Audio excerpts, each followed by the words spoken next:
Welcome to the number one Bengals podcast. I'm your host, Dadio I'm joined as always by John Sheeran. And we don't have Dr. Hoji, the Dr. Kismaji this time, but we have some very interesting news. The Bengals, they dropped a bombshell on us, if you will. I mean, they released a 1 minute video where they showed all the history of the uniforms of the team. And as you know, the Bengals have a stripes, but this is very, very exciting. The stripes are going to be perhaps, slightly different now. We don't know what they're going to look like. We just know that, I don't know how we're going to contain ourselves until the point where they actually show us the stripes. It's just hard. It's going to be hard for me, John, to sleep at night, not knowing exactly what those stripes are going to look like. Yeah, for years it's been, we're going to earn our stripes, we're going to keep our stripes, we're going to pay our stripes, but now there's these whole new stripes to the equation. It's a lot of stripes, and I mean, I know they're Bengals, they're Tigers, and that's just kind of in their DNA. But this is a lot of stripes to be dealing with. It's a little bit overwhelming.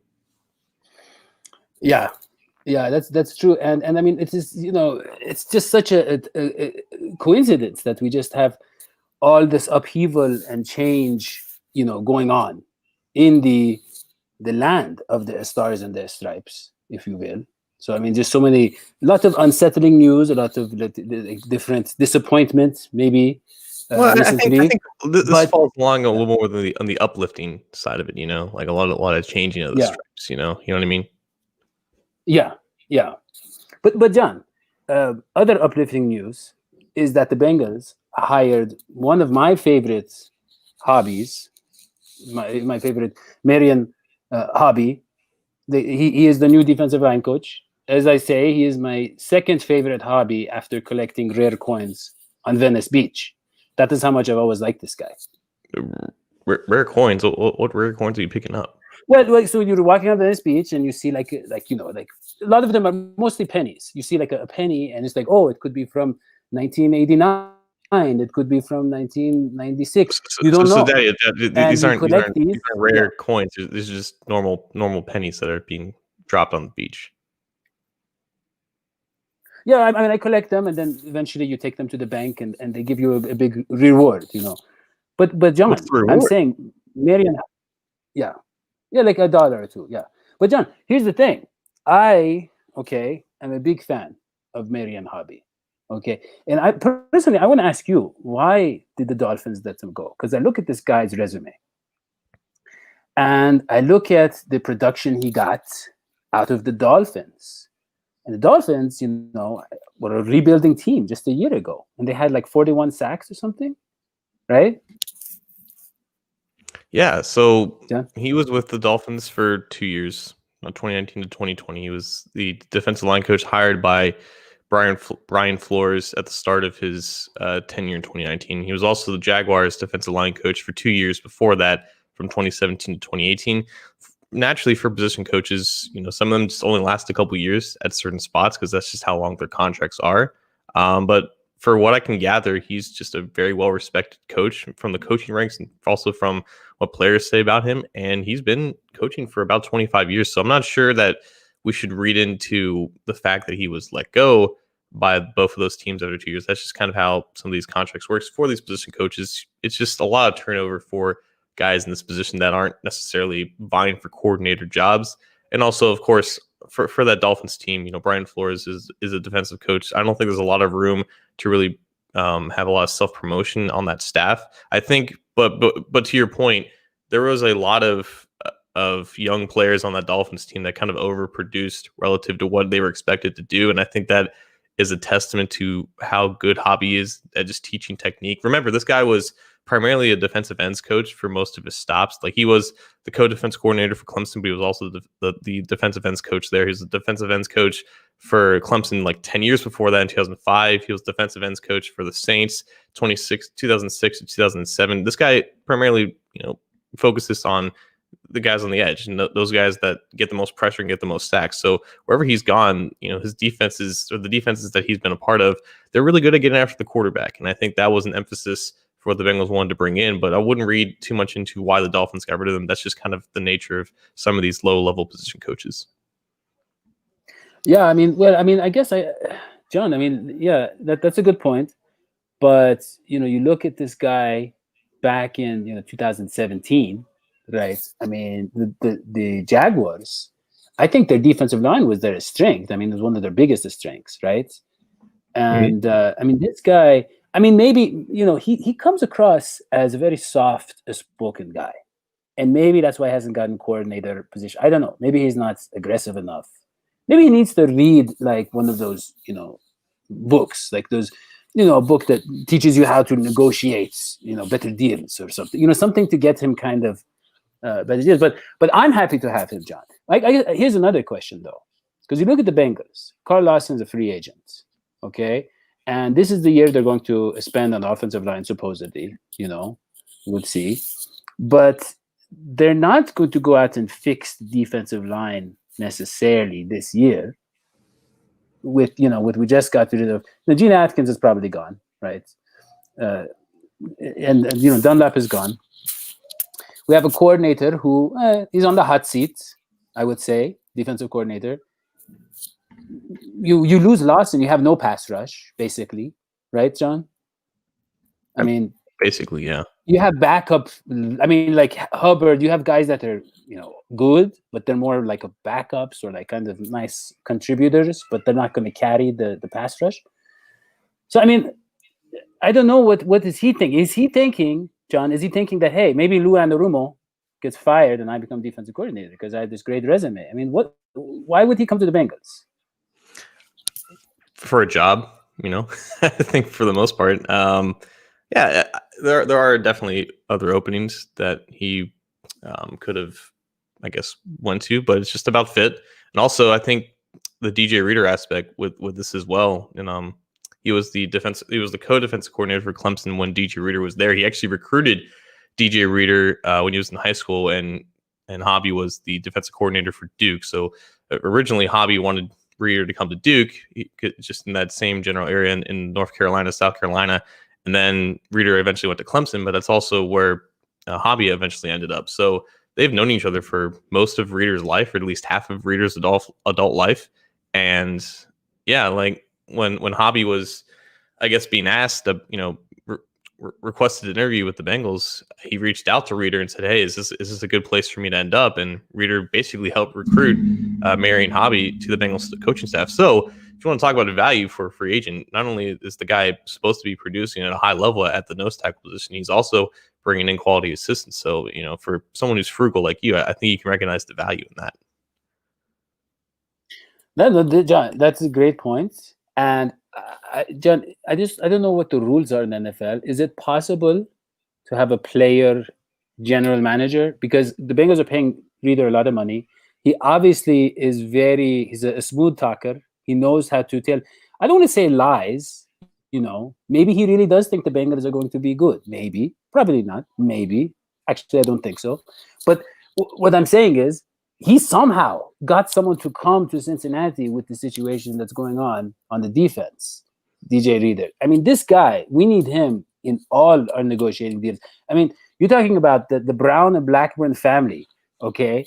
These guys are all a bunch of lawyers who I think, their average, their income is like, I don't know, millions of dollars. But you look at their expenses, and they're in the tens of thousands of dollars. This is actually research done. The Browns family spends on average, about $18,000, right? Mm-hmm. That's how cheap they are. And but they don't know how to negotiate. They don't know how to convince people that we are going in the right direction. Somehow they got the Reader, and somehow Reader got Hobby. So yeah, I really appreciate that. Like you said, the Reader, it's kind of like Joe Mixon, where you have a player who's kind of like, hey, someone's got to recruit on behalf of the Bengals. They're never going to pay someone to do that. Let me do it.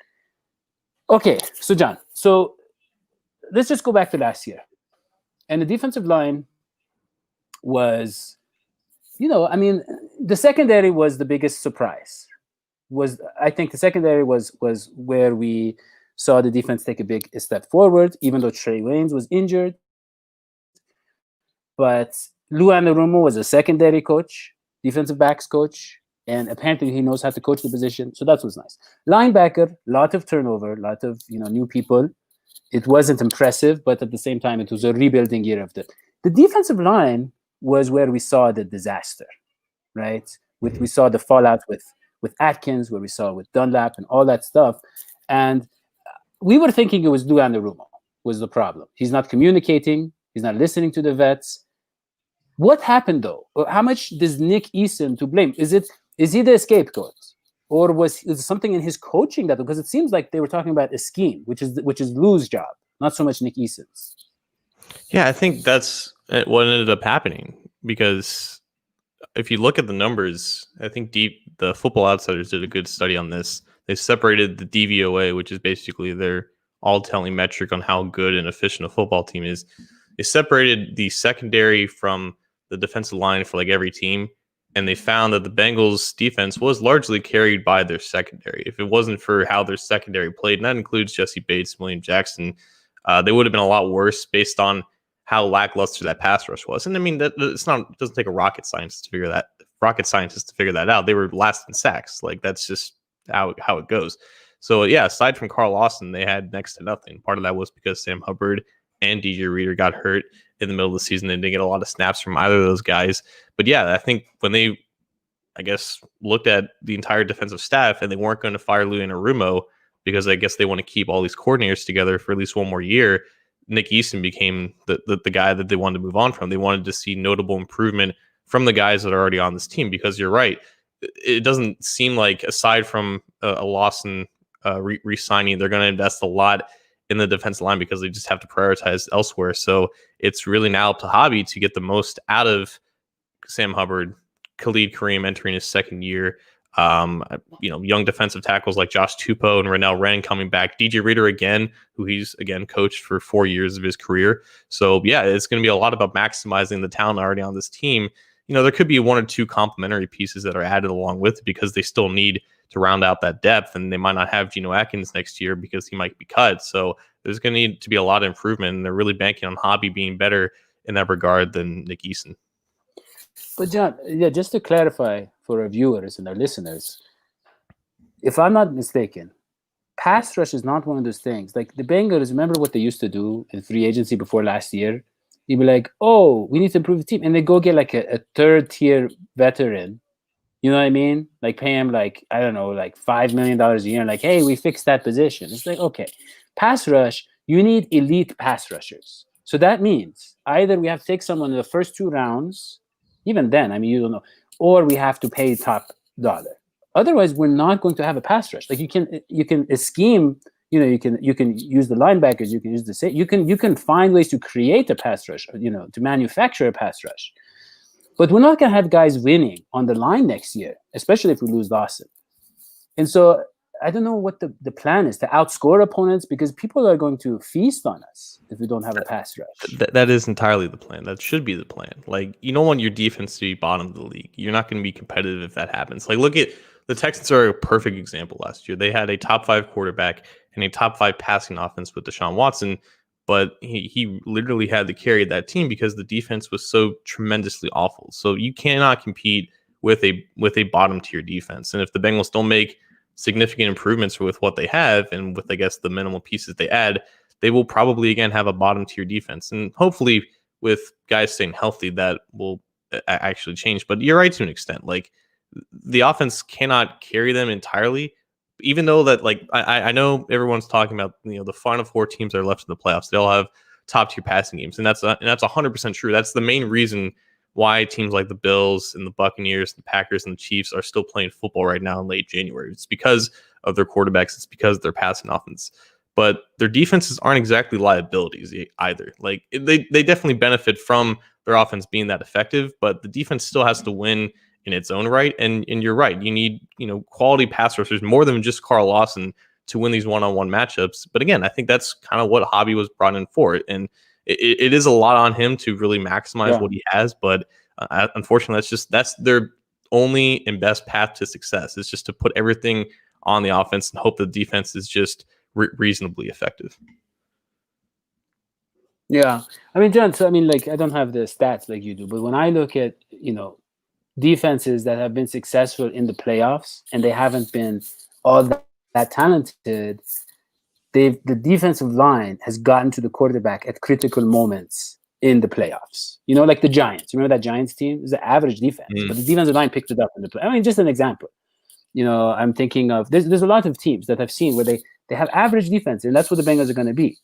But I don't know how. Like we have the money, John. You know, we can find the money, but we know the Bengals aren't going to really push the envelope in terms of spending. They're going to get maybe, like you and I both said, probably one second tier tackle or something. They're not going to get the top, and then call it a day. You know, maybe get the backup guard or something. Or apparently they like their guards, but yeah.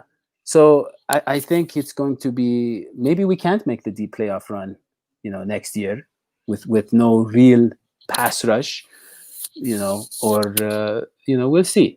Hey, if they keep Lawson, they have one guy that we can count. I mean, Lawson, if there's better scheme and the linebackers are more developed and everything, Lawson is a 10 to 15 sack guy, right?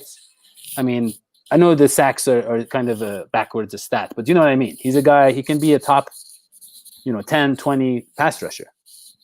I think he already is that now. Like it is tough to like rack up a lot of sacks if you don't have a lot of help on your defensive line. That's, I think, what ESPN showed in their sacks created stat, where he was helping the rest of the defensive line get these sacks because he was winning so early. So if you just have one other guy that consistently wins, I think you'll see a jump in production from Lawson. But again, it's about finding that personnel, and it's about hopefully some of the current personnel members being developed a little bit more. And let's be honest, DJ Reader coming back, clogging up that middle, being healthy. He was very productive when he played DJ Reader last year. And I'll be honest, I love Atkins and I love Dunlap, but I think them not feeling like they were welcome or like they had a place in the defense, I think them being on the team might have held back the defensive line more than it helped it, because they basically did not contribute.